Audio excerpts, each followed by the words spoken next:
Bien, lo que hemos visto hasta el momento en la sesión 1 fue la función cuadrática y vimos las diferentes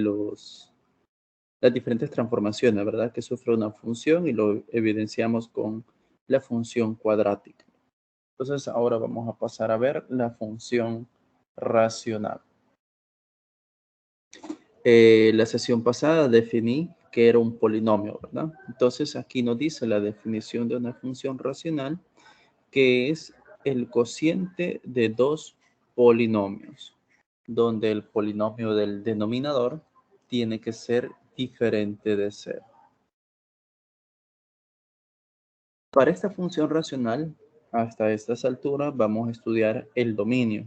Más adelante vamos a estudiar el trazo de la gráfica, sus elementos y el rango.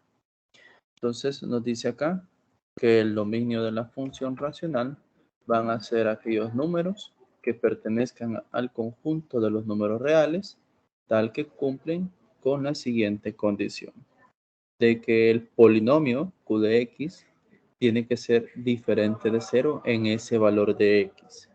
O, dicho de otra manera, el dominio va a ser el conjunto de los números reales, excepto aquellos números que hagan cero al polinomio del denominador. Entonces, en esta definición, en esta última definición, nos dice que vamos a ir en busca de esos valores de x que hacen cero al denominador. Una vez los encontremos, entonces esos números no van a pertenecer al dominio de la función racional. Un par de gráficas que representan funciones racionales son las siguientes. Por ejemplo, acá en la primera imagen que ustedes observan, podemos ver la gráfica de una función racional que tiene dos curvas. La línea punteada vertical representa una asíntota vertical. La línea punteada de forma horizontal representa una asíntota horizontal. Entonces, las funciones racionales pueden llegar a tener asíntotas verticales y asíntotas horizontales.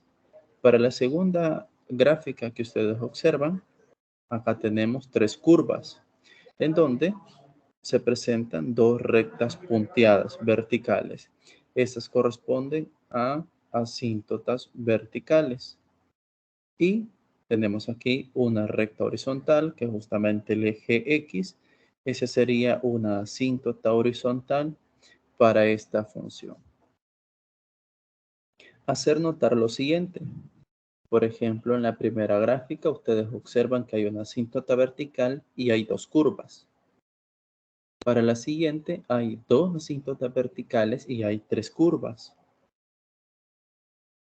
Entonces quiere decir que si hay tres asíntotas verticales, entonces van a haber cuatro curvas y así sucesivamente.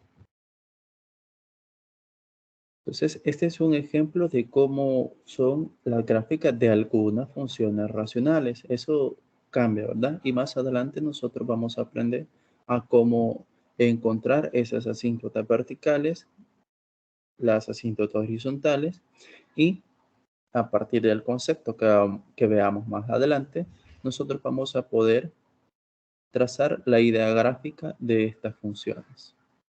Pero por el momento nosotros nos vamos a quedar con el dominio de esas funciones.